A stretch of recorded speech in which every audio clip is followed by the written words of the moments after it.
Good afternoon, everyone. Thank you for attending today's pop-up webinar focusing on COVID-19, Canadian and US immigration. Today we'll be joined by Managing Partners Stephen Green, Evan Green, and US Practice Director Tim Golden. If you have any questions, please feel free to email info@gans.com or by emailing the contact emails provided on screen. Don't forget to follow us on social media and sign up to our alerts where we provide the latest immigration updates and breaking news. And with that, I'll hand things over to our panelists.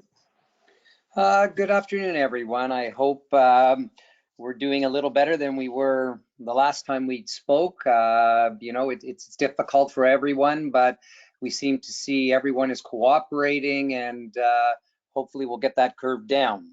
So we're just going to review once again, as this is a very fluid situation. Our comments are as of we know today. It could change tomorrow or the following day. So let's start with coming in to Canada with respect to Canadian citizens and permanent residents. Currently, right now, any Canadian citizen or permanent resident of Canada, that means they've received their permanent residence to Canada, has the right to come into Canada. They have the right to come with their immediate family members. And again, immediate family members is defined by the government to include their spouse, common law partner, their dependent children, that's children under 21, children that are under 22, and it includes their parents and also includes tutors of their children that need to come with them. Once you are in that group of individuals, you are then eligible to enter Canada. You can enter Canada either by air, or you can enter Canada either by the Canada-US border. So Canadian citizen or permanent resident. Again, as a permanent resident, you're going to have to demonstrate that you are a permanent resident of Canada. Also, if you are coming with family members, you must demonstrate that they truly are your family members. So for example, if I am married to a person outside of Canada, I am a Canadian, she is not, I must have my marriage certificate with me to demonstrate that this person is my actual spouse. If I am claiming to be in a common law relationship, then I would have to demonstrate that according to the law of Canada, I am in a common law relationship. And that would be proof that I have lived together for at least 1 year with my partner, that we have joint bank accounts, for example. Again, it's up to you to establish this. And remember, when I'm talking about establishing, you have to demonstrate, first of all, if you're flying into the airline, that you meet the definitions. And then once you land in Canada, you have to demonstrate to our border officers that you meet those definitions. So again, it's very important that you have the proper documentation. If you feel that your documentation may be light, you may want to contact us and we can help you provide yourself with one of these sort of pocket letters, which would assist you in crossing into the border. Once you have entered Canada, you will then be subject to the self-quarantine for a period of 14 days. And again, it's important that you have a plan. You know what you're going to do when you enter Canada, because you must satisfy that border officer that yes, you are going to follow the 14-day law and you are going to self-quarantine. So for example, if you came to the border and said, hi, I'm a Canadian, I'm coming back, I'd lived, I don't know, in Brazil for a year or two, and I'm coming back, we're all Canadian, and you would say, the officer would say, well, are you going to quarantine? He said, what are you talking about? That could cause you problems. So it's very important that you understand what your obligations must be once you enter into Canada. So those are really the Canadian citizens and the permanent residents, and it's, pretty straightforward for those individuals. With respect to individuals that are currently on work permits, the situation is a little similar, where you must have a valid work permit. And if you are attempting to enter Canada, either by air or by U.S. border, you must demonstrate that you've got this valid work permit, that of course there is a job for you to come to Canada to do.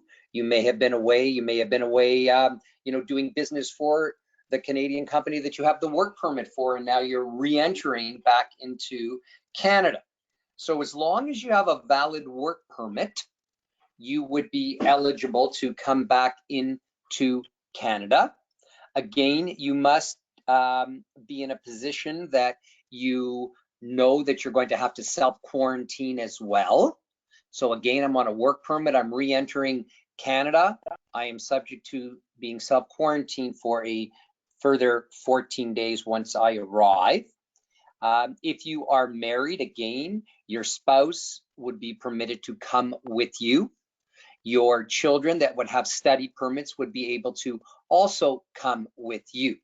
But it's important to understand that if your children do not have study permits and they only have visitor records and they want to come in to be with you, they will need a special documentation from the government showing that they are permitted to be joining the family member inside of Canada. So there's an extra step that you must do if you are a dependent of a work permit holder, but you do not have a study permit to come in.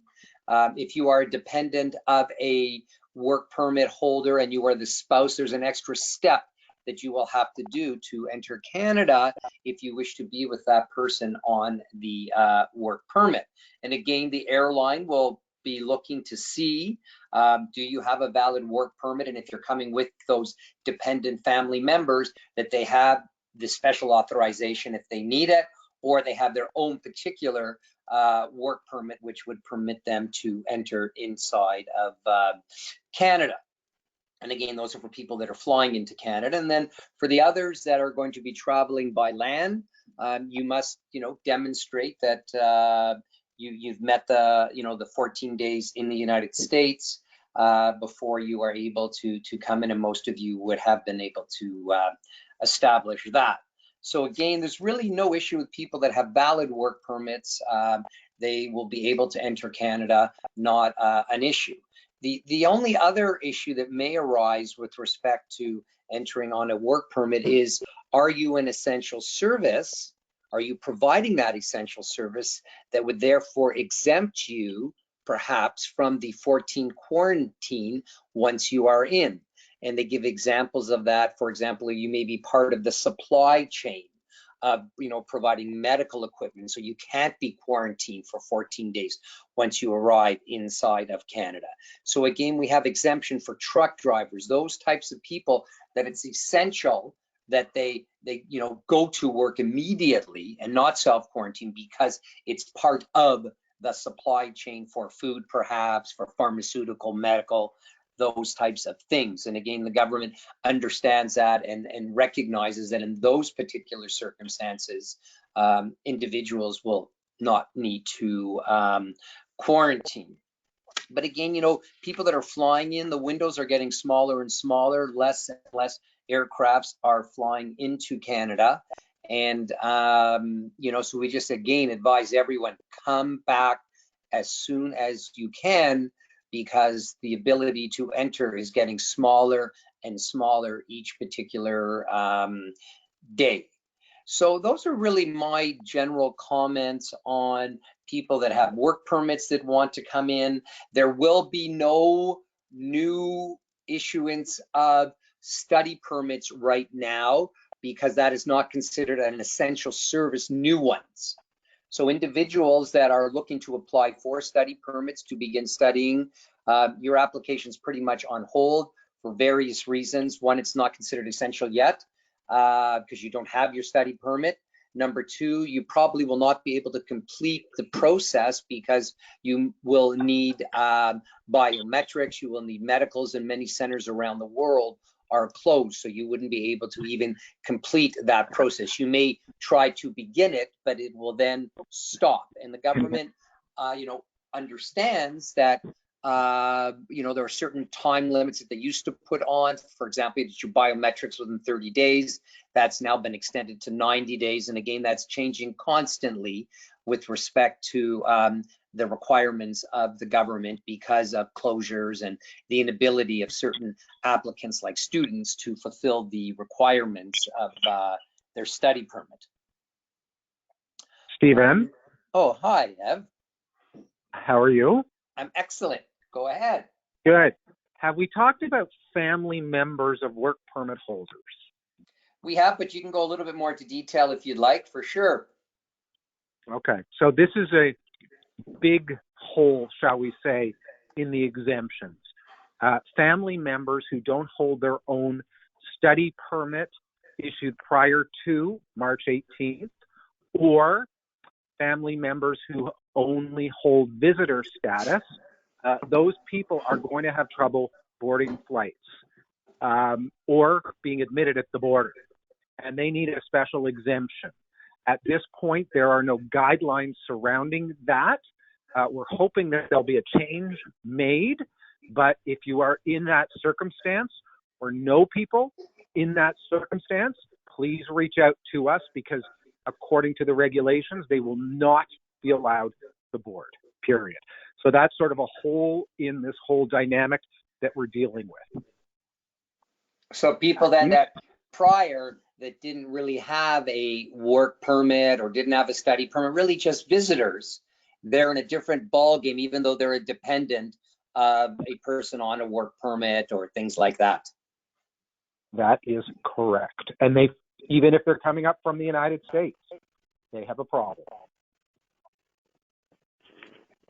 Speaking of the United States, Tim.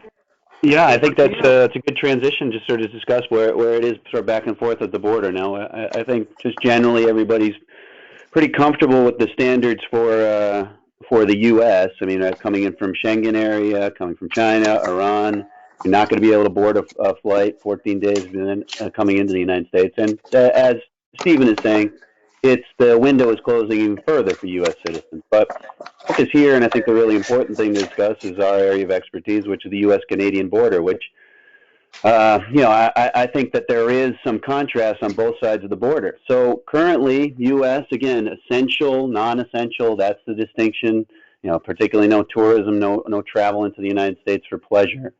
But, the thing to explore, which, currently physical borders as well as the airport, they are, quote unquote, from them, open for business.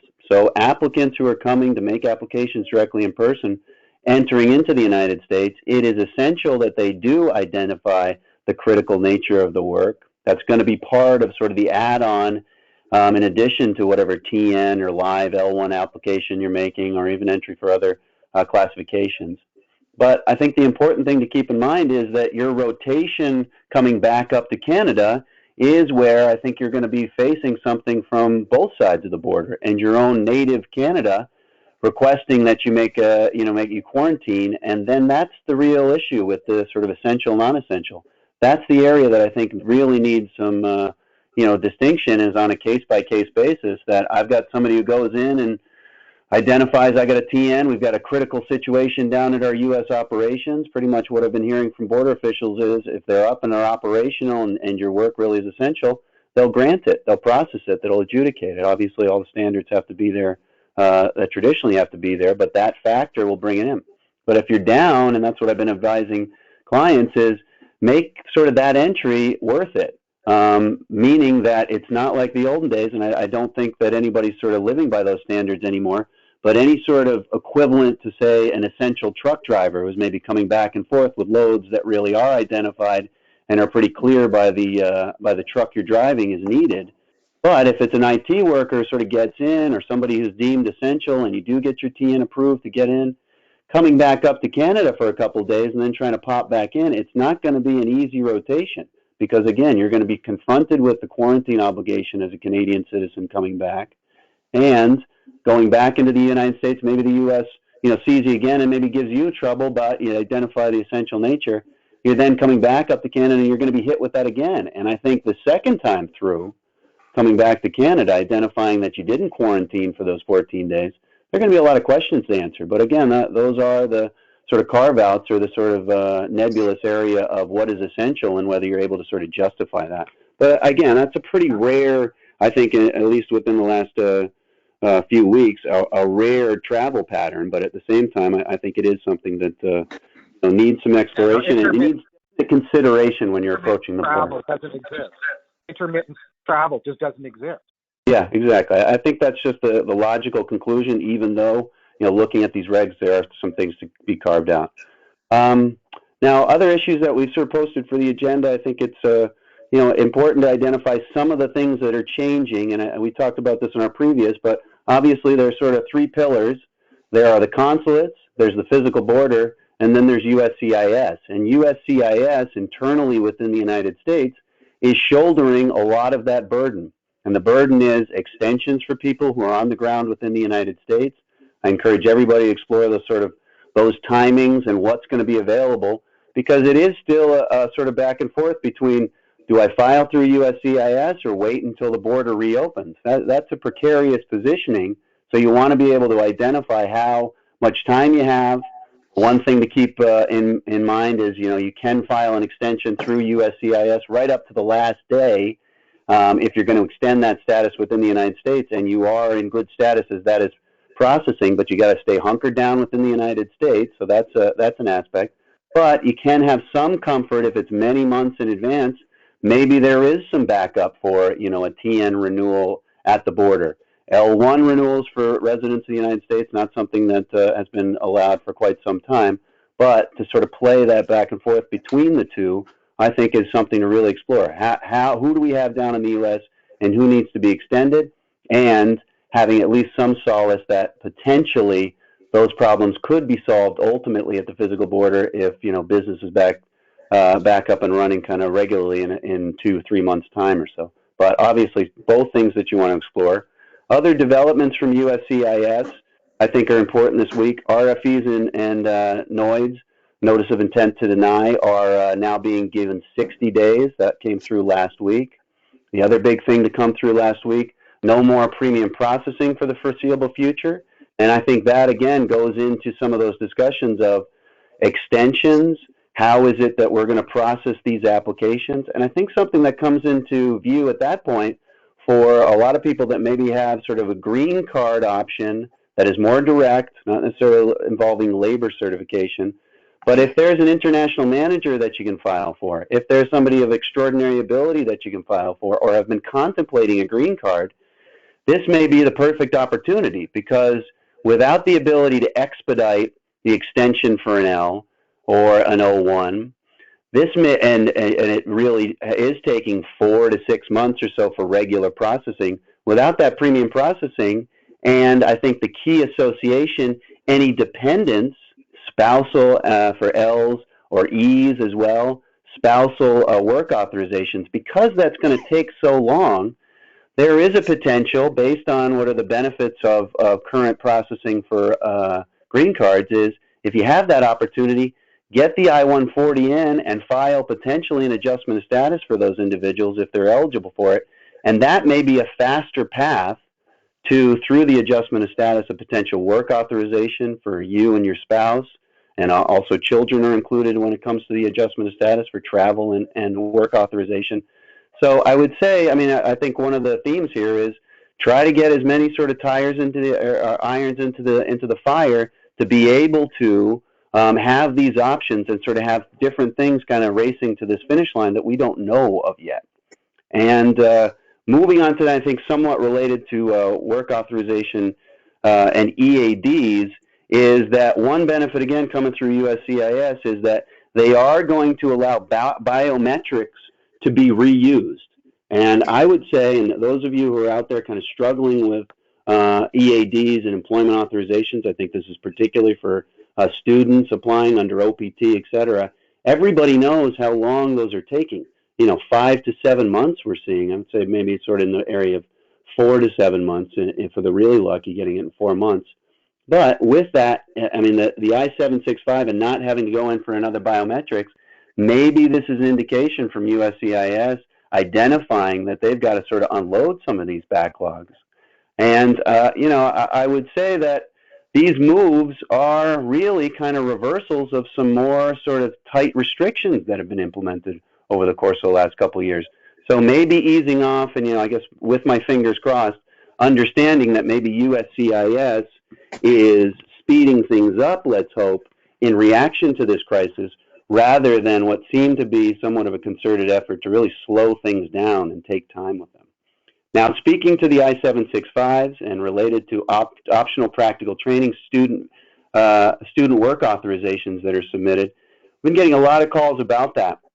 And there's more guidance that's come out on F1s, the ability to sort of depart, particularly the United States, but continue to take classes remotely online. Obviously, so many universities have shut that down, and everybody is moving to online. But, the reaction from USCIS, again, somewhat of accommodation for the realities of that. And I think probably more development coming forward. But if students have come back up to Canada and hunkered down here for a bit, that's okay. And that's something that you should be able to do. And when you're coming back to the border, obviously through guidance from the Foreign Student Office, being able to understand, what sort of supplemental documents may have to come back if you're coming back sort of, 2 months later or something like that, being able to have that materials. But for now, they have made that accommodation. So in combination, I mean, our best advice, I was going to say, Tim, our best advice on any of this stuff, when anybody's crossing a border, it's not a bad idea to reach out to us beforehand, and we can help you through that to give you the necessary most definitely. But just that hopefully, a lot of students have come back home. We hopefully will see, obviously, sort of accommodation for the ability to enter, continue to study from Canada, and then hopefully that EAD may be speeding up, and really they will be coming through. But again, those are all sort of interpretations that really need more clarity. Do you want to cover H's quickly? So the H's, that's one of the benefits as well, that it has gone off. I mean, it's gone through. All of the lottery picks have gone through. They've closed that, and we've seen them come through, a few clients coming through. So that's good news. I mean, there was a lot of worry about whether that was going to go off without a hitch, and it seems like it did pretty well. So now going forward from here, I would say that's the timing that you're sort of exploring, getting information and direction going forward on, when you're supposed to submit the application, because they are going to be sort of giving timings to each individual that they've accepted in. Have they announced any numbers yet, Jim? Well, I mean, they've accepted all of them, so that they've reached their number, but I haven't seen any of the overall number that they received. No. Right. No, it would be interesting to see if there was more this year or less this year. Definitely. Steven, so I know we're sort of on the 12:30. I don't know if we want to go to the Q&As that are available. I just want to add one other comment. We've had a lot of companies that are sort of retooling and purchasing some new machinery from outside of Canada to help them with the retooling to meet the demands in the medical areas all across Canada. And I just remind companies that are doing the retooling, that are purchasing some of this equipment, be it from software, be it from hard equipment, that you must put in that you're going to provide after sales installation and service, so that these business visitors that are working with the companies that you've bought this equipment from, or the software from, that they can send their people in to facilitate the retooling. If you don't, it becomes extremely difficult for those individuals, and they require actual work permits in some circumstances.